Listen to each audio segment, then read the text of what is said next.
Pernah nggak kalian kepikiran bagaimana dengan keamanan uang kalian, baik di investasi, tabungan, ataupun cicilan? Ternyata ada lembaga yang mengawasi keuangan kita, yaitu Otoritas Jasa Keuangan atau OJK dan Bank Indonesia atau BI. Pasti kalian pernah melihat kedua lembaga tersebut di dalam e-wallet ataupun mobile banking seperti ini. Nah, kalian tahu nggak kedua lembaga ini mempunyai peran dan tugasnya masing-masing? Tetapi di dalam video ini saya akan menjelaskan tentang bagaimana sih peran Otoritas Jasa Keuangan atau OJK ini di dalam pengawasan perbankan. Selamat menyaksikan! Sebelumnya, perkenalkan nama saya Enis Giantari dengan NIM 24021380067. Di sini saya akan memenuhi tugas proyek individu dari mata kuliah Hukum Bisnis dan Perbankan, yaitu dengan judul Pengawasan Perbankan oleh Otoritas Jasa Keuangan atau OJK. Sebelumnya, kita perlu tahu dulu apa itu pengawasan. Nah, secara umum, pengawasan itu adalah proses sistematis untuk mengamati, memantau, mengevaluasi seluruh kegiatan atau kinerja suatu organisasi. Tujuannya agar target lebih ditetapkan dapat tercapai dengan lebih mudah serta untuk mencegah terjadinya penyimpangan dari rencana yang sudah dibuat. Nah, di sini Bank Indonesia berperan sangat penting dalam menjaga stabilitas ekonomi nasional, terutama melalui kebijakan moneter untuk mencapai kestabilan nilai rupiah. Perannya mencakup pelayanan terhadap pemerintah serta sektor keuangan dan perbankan di Indonesia. Nah, awalnya Bank Indonesia ini memiliki fungsi pengawasan terhadap perbankan. Namun, setelah dibentuknya Otoritas Jasa Keuangan atau OJK ini melalui Undang-Undang Nomor 21 Tahun 2011, fungsi pengawasan bank tersebut beralih dari Bank Indonesia ke OJK. Jadi, seluruh tugas Bank Indonesia terhadap perbankan dialihkan semua ke Otoritas Jasa Keuangan. Materi yang pertama akan saya jelaskan apa sih itu OJK dan kenapa lembaga itu dibentuk.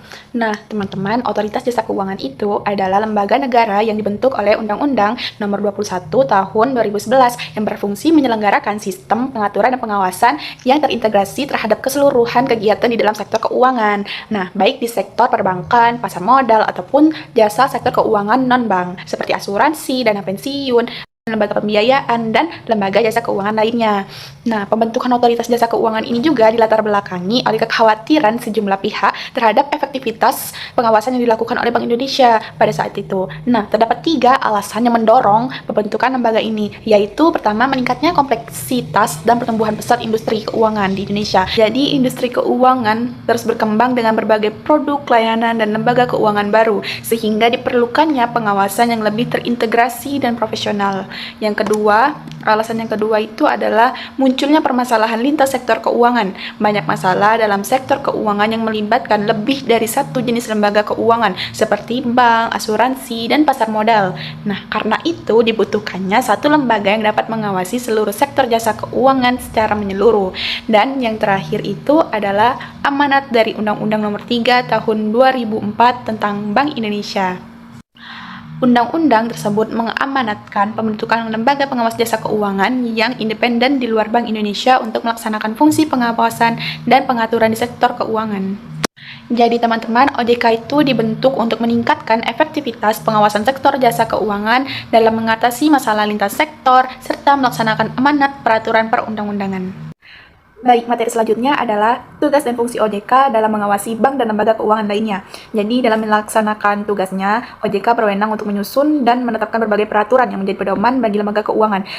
Selain itu, OJK juga melakukan pengawasan secara langsung melalui pemeriksaan di lapangan atau on-site, serta pengawasan tidak langsung melalui evaluasi laporan keuangan yang disampaikan secara berkala atau off-site.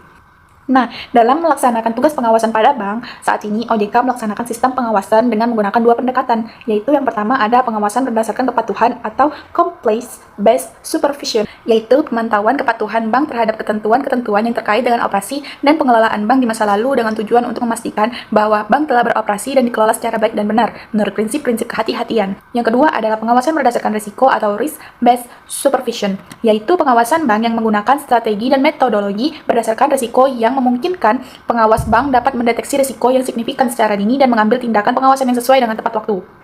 Fungsi OJK sendiri mencakup pengawasan terhadap perilaku pelaku usaha jasa keuangan, pelaksanaan edukasi kepada masyarakat, perlindungan konsumen, serta pemantauan sektor keuangan secara menyeluruh, termasuk analisis risiko sistematik dari kelompok usaha keuangan besar atau konglomerasi keuangan. Dalam sektor perbankan, OJK menjalankan fungsinya berdasarkan ketentuan pasal 7 Undang-Undang yang sama. Materi selanjutnya adalah kewenangan yang dimiliki OJK dalam perbankan. Ada beberapa kewenangan, pengaturan, dan pengawasan bank yang dimiliki oleh OJK, yaitu yang pertama, kewenangan memberikan izin atau right to listen, yaitu kewenangan untuk menetapkan tata cara perizinan dan pendirian suatu bank, meliputi pemberian izin dan pencabutan izin usaha bank, pemberian izin pembukaan, penutupan, dan pemindahan kantor bank, pemberian persetujuan atas kepemilikan dan kepengurusan bank untuk menjalankan kegiatan-kegiatan usaha tertentu. Yang kedua, ada kewenangan untuk mengatur atau right to regulate, yaitu untuk menetapkan ketentuan yang menyangkut aspek usaha dan kegiatan perbankan dalam rangka menciptakan perbankan sehat guna memenuhi jasa perbankan yang diinginkan masyarakat.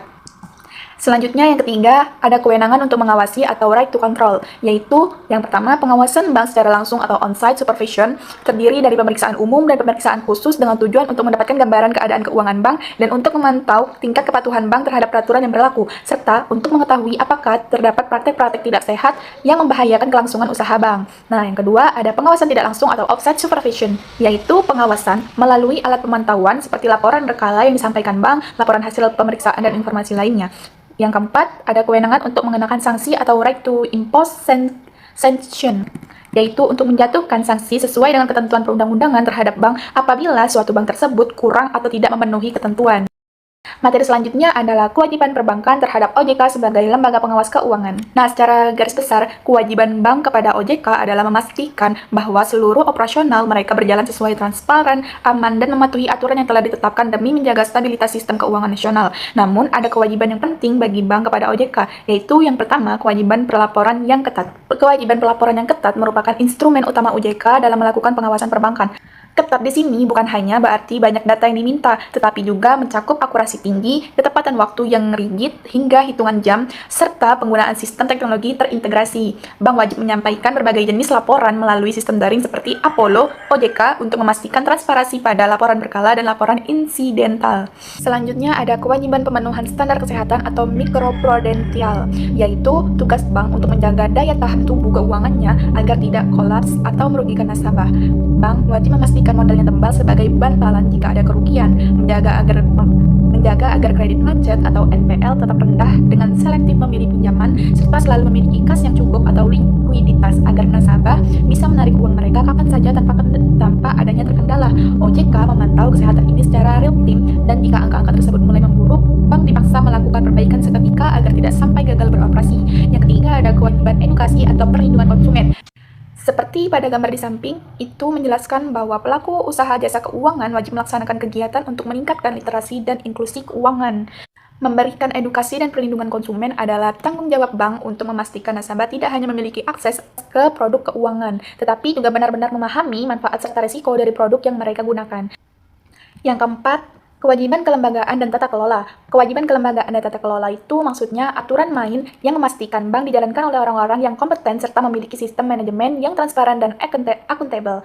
Dalam hal ini, setiap bank wajib memiliki struktur organisasi yang jelas, di mana peran direksi, dewan komisaris, dan komite pendukung seperti komite audit dan manajemen risiko harus berjalan secara independen untuk mencegah penyalahgunaan wewenang. Salah satu kewajiban paling krusial adalah uji kemampuan dan kepatuhan atau fit and proper test, di mana setiap calon pengurus bank harus lulus penilaian OJK sebelum resmi menjabat untuk menjamin integritas, kompetensi, dan reputasi keuangan mereka. Nah, ada beberapa materi yang telah saya jelaskan, sekarang saya akan memberikan kesimpulan pada materi yang telah saya jelaskan. Jadi, pengawasan perbankan oleh Otoritas Jasa Keuangan atau OJK memiliki peran yang penting dalam menjalankan stabilitas sistem keuangan nasional. OJK memiliki lembaga independen menjalankan fungsi pengaturan dan pengawasan melalui pendekatan berbasis kepatuhan dan risiko, serta didukung kewenangan yang luas dalam mengatur dan menindak lembaga perbankan. Di sisi lain, perbankan wajib mematuhi keseluruhan ketentuan dari OJK, menjaga kesehatan keuangan, menerapkan prinsip kehati-hatian, serta melindungi nasabah. Dengan adanya hubungan yang saling mendukung antara OJK dan perbankan, stabilitas keuangan, kepercayaan masyarakat, dan perlindungan konsumen dapat terjaga dengan baik. Sekian dari saya, terima kasih telah mendengarkan sampai habis. Mohon maaf apabila ada kesalahan, pada Allah saya mohon ampun. Terima kasih, wassalamualaikum warahmatullahi wabarakatuh.